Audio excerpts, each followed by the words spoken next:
are taking time today to celebrate Juneteenth. It's a U.S. federal holiday marking the end of slavery in this country.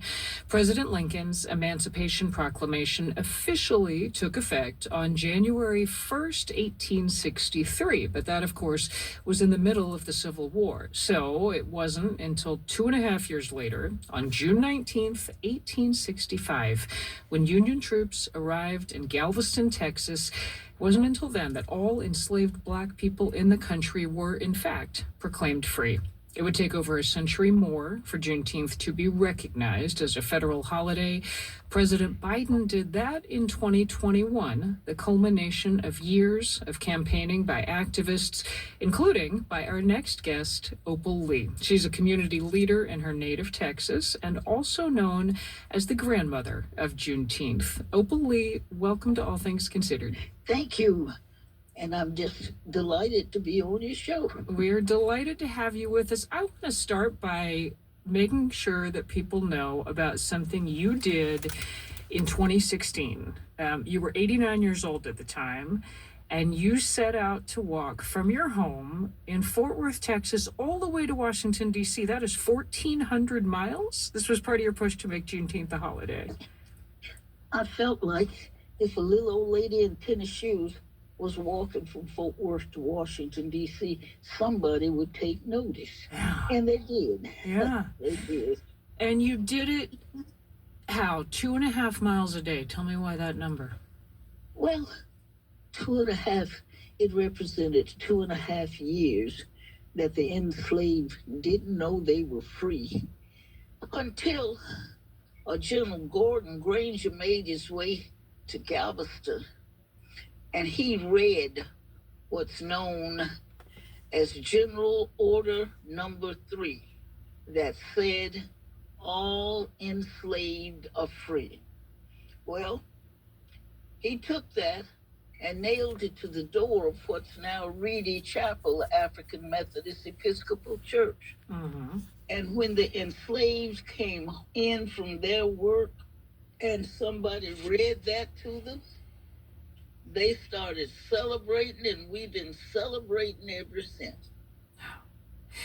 I am doing the math. Walking 2.5 miles a day for a distance of 1,400 miles, that's well over a year. It's more than 500 days it took you. Well, I sort of figured somebody would give me a ride along the way.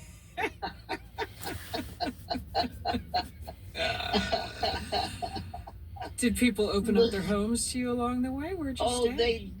They did. I tell you, I didn't have anybody that was negative, and people joined in the walk with me. I had one fella that I tried to give a flyer to. He brushed it aside. I decided he was late for work, so I didn't hold it against him. Mm-hmm. But other people were walking along just there with you? Yes, they were, from town to town. And if I left September 2016, I actually got to Washington January 2017. And President Obama wasn't there. I didn't get to talk to him. But do you know, we garnered 1,500,000 signatures.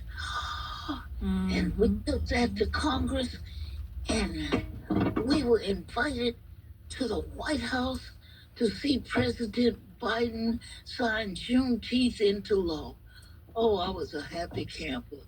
I tell you, I could have done a holy dance, but the kids say when I try, I'm twerking. So I can picture you, how happy you must have been.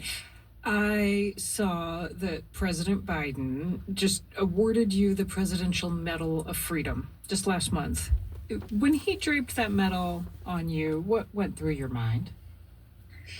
My parents, my mom, how hard she worked, and how often she would chastise me. Baby Opal, you do this, and this, and baby Opal, be sure you do. I think she might be looking down and saying, it's about time you got it done. That's lovely. That's lovely. So you're thinking of the generations that came before. Yes, they worked so hard. They endured hardships that we could never dream of. Yet, we've got our own problems, and I'm hoping that I'm going to keep on walking until they're solved.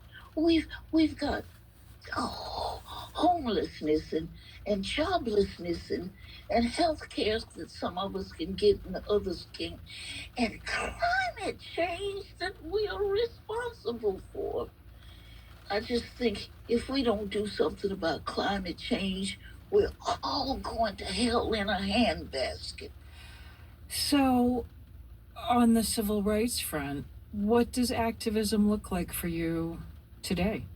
I'm going to keep on walking and talking because of the disparities that we have and hope that somebody does something about it.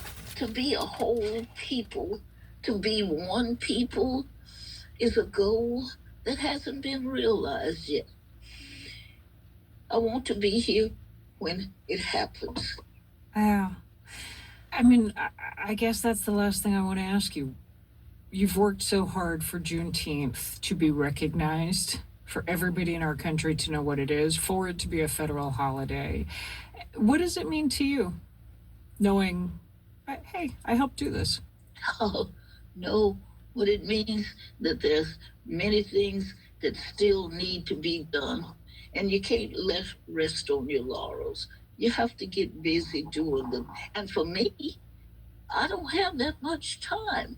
I so want to see America as one America, not just African Americans or white Americans or Jewish Americans. I want us to be one people. And I hope the Lord lets me hang around long enough to see that.